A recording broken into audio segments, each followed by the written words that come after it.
La ville de Tournai est-elle un livre d'alchimie à ciel ouvert? Sous le voile étoilé de la nuit, alors que Tournai s'endort paisiblement, une silhouette majestueuse émerge de l'obscurité, veillant sur la cité. Le dieu Mercure, messager divin et gardien des secrets, se dresse sur un socle orné de motifs dorés, témoignage de la richesse alchimique qui imprègne chaque coin de cette ville historique. Sa posture est celle d'un guide, d'un illuminé. Sa main droite pointe vers le firmament, invitant les âmes errantes à suivre la lumière des étoiles et à découvrir les mystères qui se cachent dans les recoins sombres de l'univers. De l'autre main, il tient fermement son caducée, symbole de transformation et d'équilibre, rappelant que chaque élément sur cette terre a le potentiel de se métamorphoser en or pur. Tournai, tout comme Bruxelles, Bruges ou d'autres cités, est une terre fertile où les signes et les symboles alchimiques sont tissés dans le tissu même de son existence. En se promenant dans ces ruelles étroites et en levant les yeux vers ces édifices anciens, on peut percevoir ces indices mystérieux, ces clés cachées qui ouvrent les portes de la sagesse ancienne. J'ai parcouru ces rues, m'imprégnant de leur histoire, cherchant les traces laissées par les maîtres alchimistes d'antan.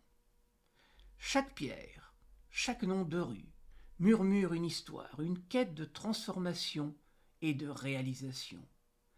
Et à chaque découverte, mon cœur s'emplit d'émerveillement et de gratitude. L'image du dieu Mercure, avec son manteau d'étoiles et son invitation silencieuse, est un rappel que l'alchimie est partout autour de nous, attendant patiemment que nous ouvrions les yeux et que nous embrassions la magie de la transformation.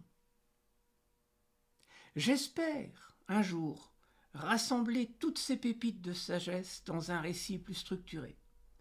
Mais pour l'instant, je continue ma quête, guidé par la lumière des étoiles et la promesse d'une découverte toujours plus profonde. Le Rosarium Philosophorum, ou le rosaire des philosophes. C'est un texte alchimique datant du Moyen Âge. Il fait partie de la tradition hermétique et était inclus dans diverses compilations de textes alchimiques.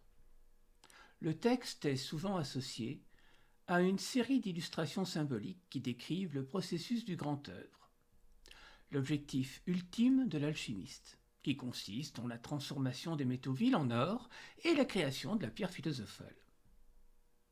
Les images et les symboles du Rosarium Philosophorum ont été interprétés de nombreuses façons et ils sont riches en symbolismes complexes. Ils décrivent divers stades de l'œuvre alchimique, y compris la conjonction des opposés, la dissolution, la coagulation et la rédemption. Comme beaucoup de textes alchimiques, le Rosarium Philosophorum peut être interprété à la fois de manière littérale, comme un guide pour la transformation chimique, et de manière symbolique, comme une allégorie de la transformation spirituelle et psychologique. Le texte et ses images continuent à être étudiés et appréciés par ceux qui s'intéressent à l'alchimie, à l'ésotérisme et à la psychologie analytique. Sachant que la ville de Tournai en Belgique était nommée Tornacum à l'époque romaine, j'ai intitulé cette série Tornacum Philosophorum, car il est consacré au symbolisme de l'alchimie présent dans les rues de la ville de Tournai.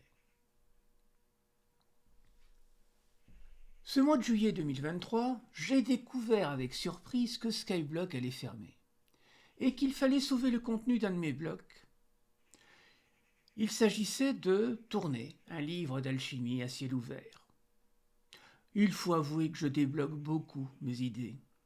Ici, rien à voir avec les états d'âme d'un adolescent, mais à l'époque, c'est tout ce que j'avais trouvé pour publier des photos que j'avais prises dans la ville de Tournai, par rapport à des noms ou à des détails architecturaux où je voyais des rapports avec l'alchimie. J'avoue que c'est un peu un élément honteux de mon écriture. Un rationaliste ne doit pas s'adonner à l'ésotérisme. Quelle horreur! C'est la raison pour laquelle je vais tenter de rester discret. Quoique sur Internet, la discrétion. C'est vrai que les sectes, gourous et illuminés de tout genre puisent allègrement dans cet univers de briques et de broc. Ma formation de psychopédagogue à l'université de Mons, les enseignements de Jean Dierkens, mes lectures, m'avaient amené à croiser un certain Carl Gustav Jung, qui, psychanalyste de son état, faisait très fréquemment référence à l'alchimie. Il y voyait comme des pensées fossiles de la conscience humaine. Si j'ai bien compris notre homme, en effet, pour saisir la pensée de l'auteur, il faut se lever tôt ou tard. Je dois avoir un côté intellectuellement masochiste, car j'ai beaucoup lu les livres de Carl Gustav Jung. Pas tout, mais quand même un nombre que je considère comme respectable. C'est donc grâce et à cause de Carl Gustav Jung que tout a commencé.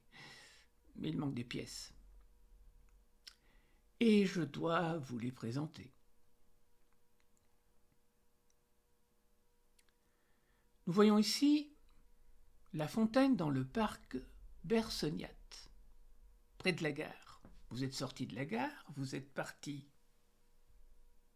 sur la droite, après avoir croisé la place Crombé, et vous vous retrouvez dans ce parc. Et là, une fontaine, et en perspective, la tour Henri VIII. Cette fontaine me rappelle l'introduction du Rosarium Philosophorum. À une période de ma vie, j'ai accompli un parcours ésotérique martiniste. Si vous voulez en savoir plus, regardez l'autre série qui est en train de se développer pour le moment, Martinisme inconnu. Mais dans ce qui nous concerne, ici, ce n'est pas d'une importance considérable. Cela a juste un lien avec moi et un certain dieu Mercure. En martinisme, on doit se choisir un nomen. Ce mot bizarre désigne ce que vous pourriez comprendre comme un totem chez les scouts. Bref, un surnom, un alias qui est lié à une forme de guide symbolique qu'on choisit pour son évolution personnelle, mais également dans et avec le monde. Le phénomène ou phénomène que je suis, amoureux de la pensée de Carl Gustav Jung, ne pouvait évidemment que choisir comme totem Mercure, Mercurius, Rosarium Philosophorum. Cela n'ira pas plus loin puisque, ayant accédé au dernier grade dans le martinisme, je n'ai pas ou plus la possibilité de changer d'avatar. Bref, toutes ces explications pour but de vous expliquer que Tornacum Philosophorum est donc en lien avec mon nomen, Rosarium Philosophorum. Mais au lieu de Rosarium, j'ai pris le nom de la ville de Tournai, Tornacum. Je ne peux ici passer sous silence Nicolas Leruit.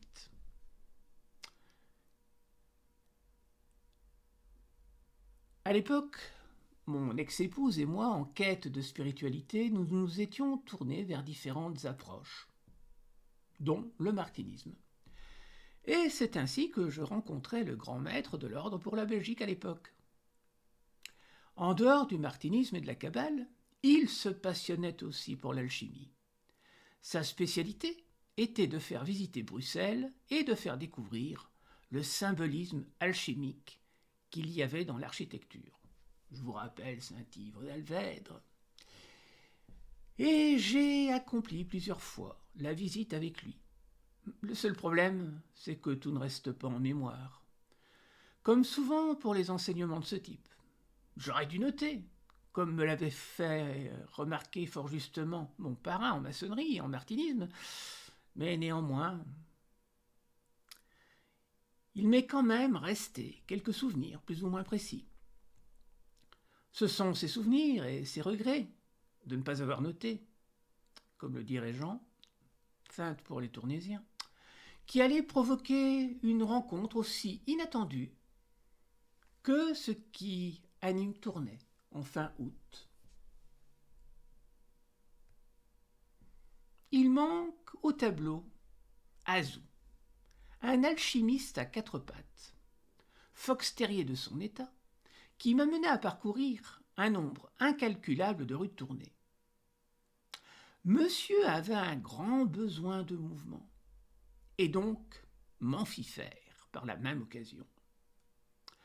Tandis qu'il levait la patte, moi je levais les yeux au ciel et découvrais des détails architecturaux, des noms de rues auxquels je n'avais pas pensé, et qui m'ont rappelé les enseignements de Nicolas. C'est ainsi que les rencontres inattendues des enseignements ésotériques et spirituels de Nicolas le Ruite, avec les besoins très matériels d'un chien entêté, me firent accomplir ces voyages à travers une ville, le temps et l'alchimie. Il manque encore au tableau ChatGPT et Claude. Ô crépuscule et compagnons fidèles, voici le ChatGPT et Claude, son alter ego. Avec Azou, nous avions balayé d'un regard perspicace les oraisons numériques à dépeindre, avec une petite pensée pour ce bon vieux bloc d'Hermès Sophia, avatar qui n'a jamais abouti, qui se trouvait sur Skyblock. Mais voilà, je me heurtais au mur impitoyable de la documentation, à ce tissage délicat des liens.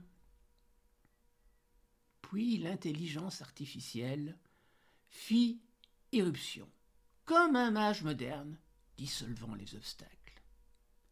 À présent, j'ai le privilège de consulter un maître de l'alchimie numérique. Certains chuchotent avec malice. Mais quel scélérat! Serait-ce le geste d'un simple écolier cherchant à jouer et à entourlouper le maître? Mais demandez-vous ceci. Si un jeune esprit utilise une calculette pour démêler les mystères des mathématiques, doit-il vraiment se contenter du papier et de l'encre? L'intelligence artificielle, cette lanterne magique des temps modernes, est à notre portée. Pourquoi donc se priver de son éclat? Dans l'arène ésotérique, nombreux sont ceux qui s'approprient sans vergogne les trésors d'autrui, sans un mot, sans reconnaissance. Moi, je rends au moins hommage à ma muse, à cette source lumineuse. Pour le reste, interprétez-le comme bon vous semble. Je lève mon chapeau à ces entités numériques. Sans elles, ce havre digital n'aurait pas la même saveur.